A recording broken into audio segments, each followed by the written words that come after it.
Last week I watched two men walk into my clinic on the same day, same age, both 63.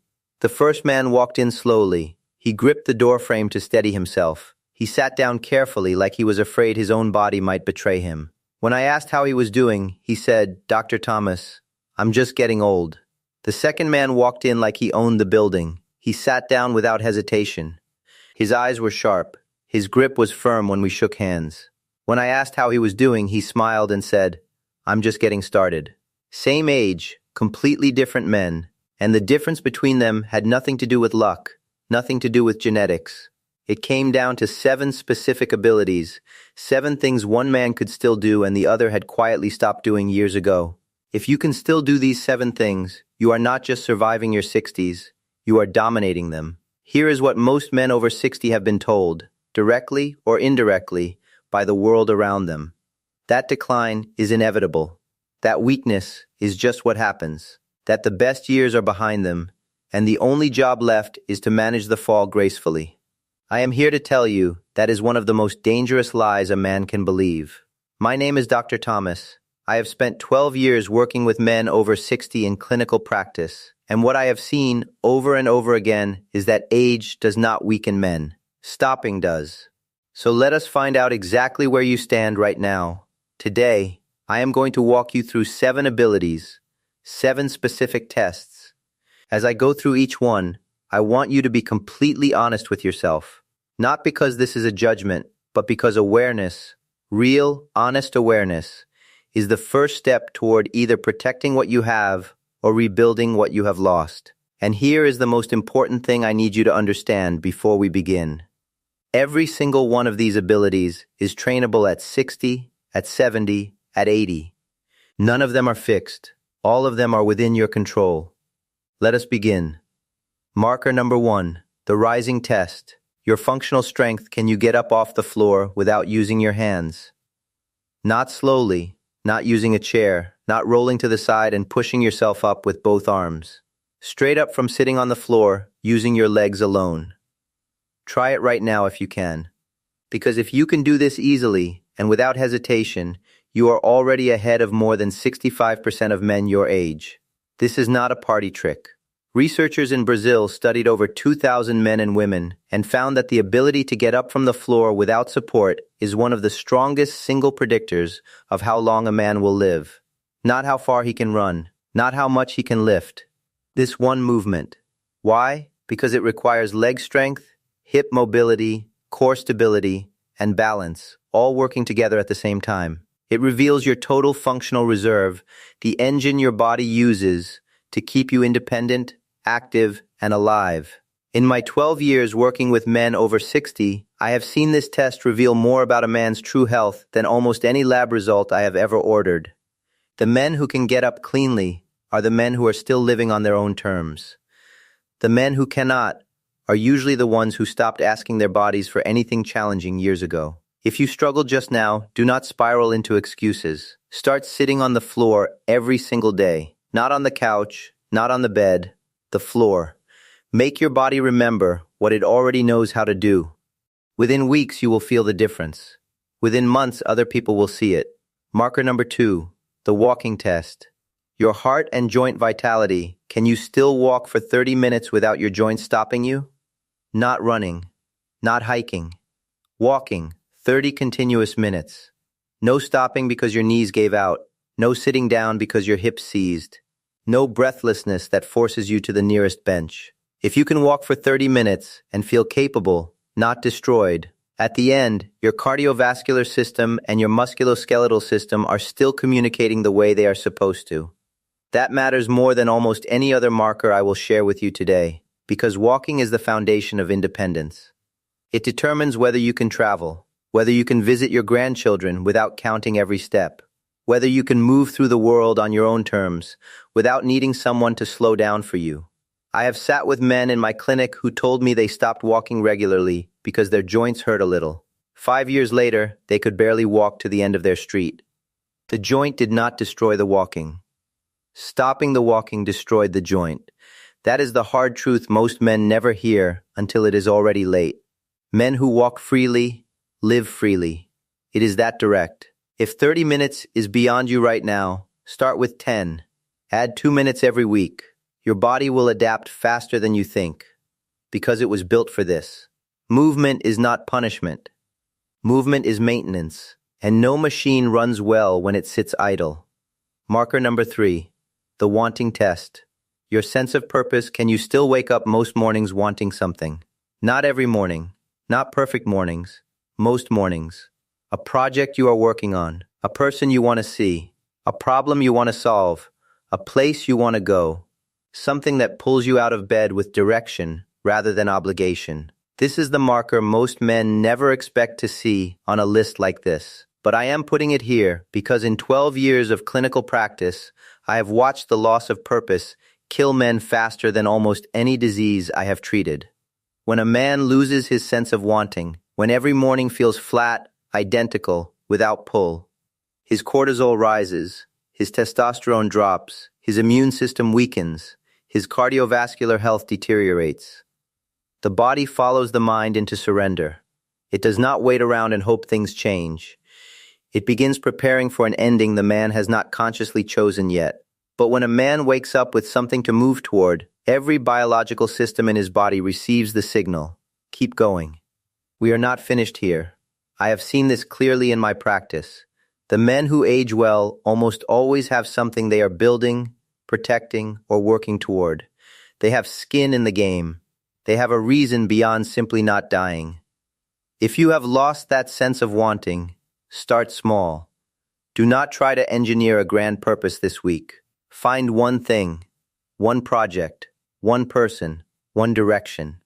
Wanting is a muscle. It atrophies when unused, and it strengthens when exercised. Give it something to grip. Before I continue, where are you watching from today? Drop your city in the comments below. I am Dr. Thomas, and I read every single one. Now let us keep going.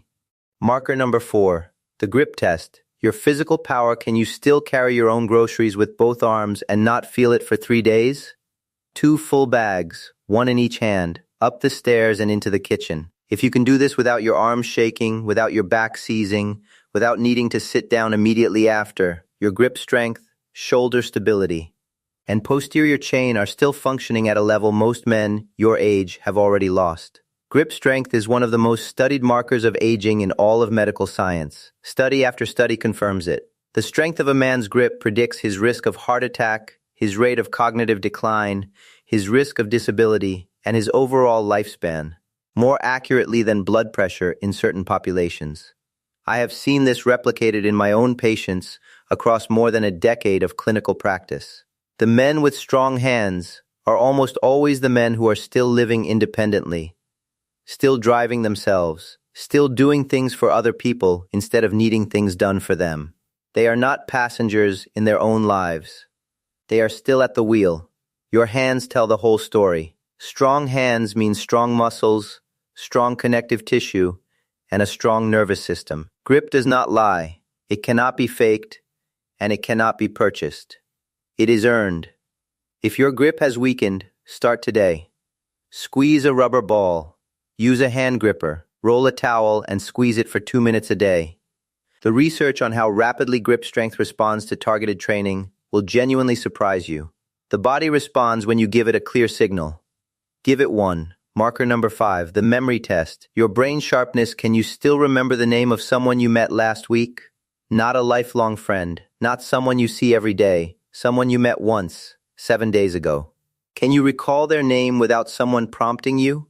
If yes, your hippocampus, the brain's memory and learning center, is still forming and retrieving new neural connections efficiently. You are still capable of learning, of engaging, of being fully present in new conversations rather than nodding along and pretending to follow. Most men accept memory fog as an inevitable part of aging.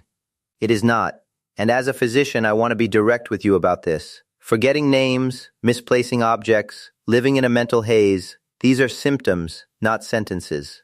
They are signals that your brain is not receiving what it needs. Adequate blood flow, quality sleep, meaningful stimulation, and real cognitive challenge. In 12 years of practice, I have watched men recover mental sharpness they believed was gone forever, simply by moving their bodies consistently, addressing their sleep, and giving their minds something genuinely worth thinking about.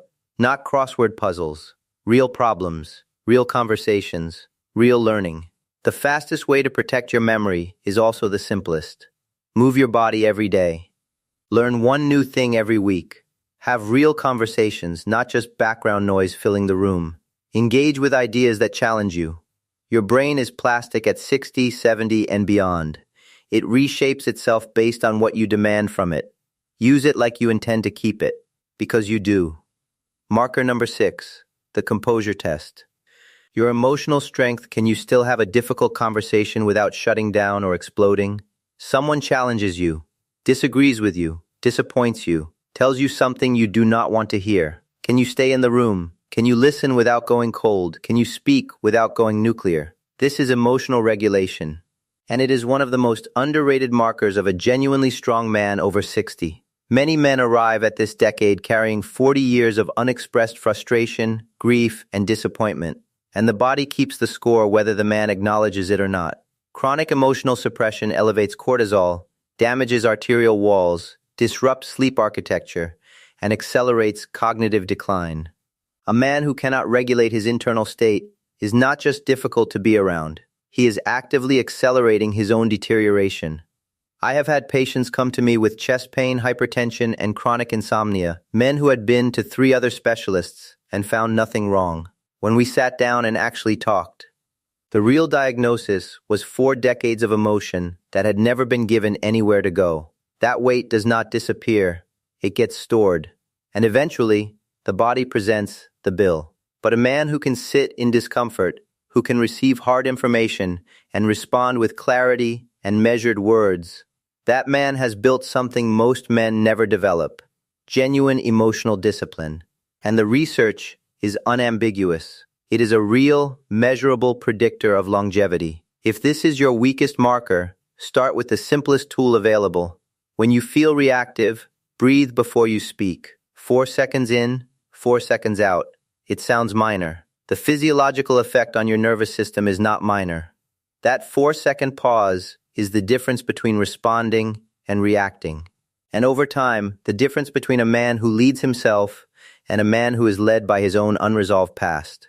Marker number 7, the presence test. Your vitality and impact. Can you still make other people feel better just by being in the room? This is the final marker, and I have saved it for last deliberately, because it is the one that quietly reveals everything the other 6 cannot show individually. When you walk into a gathering, does the energy in that room rise or fall? When your children or grandchildren see you coming, do their faces open up? When a younger man needs perspective, do they seek you out? When you speak, do people lean in? This is presence, not performance, not status, not the loudest voice in the room. Presence is the invisible force a man carries when he is healthy in body, clear in mind, grounded in purpose, and at peace with who he has become. It cannot be manufactured. It can only be earned, gradually. Through the accumulation of the other 6 markers lived consistently over time. In 12 years of practice, I have met men in their late 70s who walked into a room and raised its temperature. Men whose physical health was not perfect, who had scars, limitations, and histories, but who carried themselves with a weight and a calm that younger men could feel immediately and rarely had language for. And I have met men in their early 60s who had already become invisible, not because they were quiet, because the light behind their eyes had gone out, and everyone in the room could sense it without knowing why. The men with presence are always the men doing the other 6. They are moving their bodies. They are walking. They are waking up wanting something.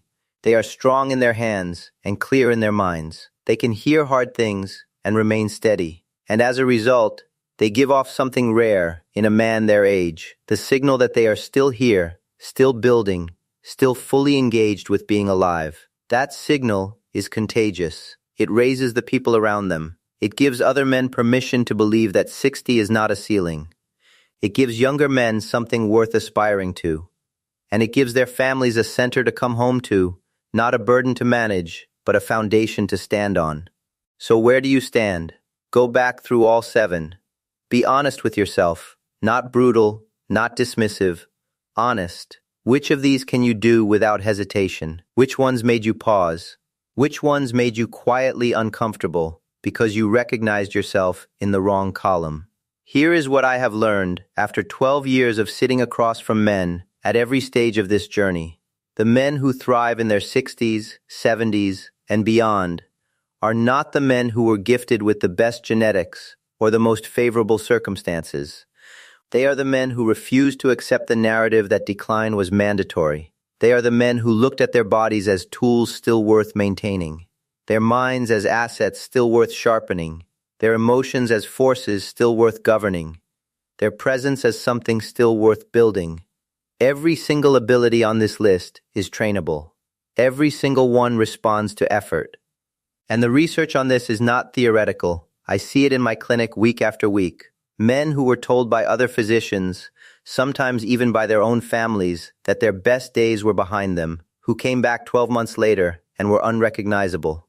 Not because they had found a shortcut, but because they had decided that surrender was not acceptable. That decision is the real variable. Not age, not genetics, not the number on your last birthday. The decision to keep going. One final thing, that second man who walked into my clinic, the one who sat down without hesitation and said he was just getting started, I asked him, before he left, what his secret was. He did not give me a supplement stack. He did not list a complicated protocol. He looked at me directly and said, Dr. Thomas, I made a decision in my 50s that I was not going to let the world convince me I was finished. And every single morning since then, I have gotten up and done something that proved it. 7 things. 7 abilities. None of them complicated. All of them within your reach. The only question worth asking now is, what are you going to do with that?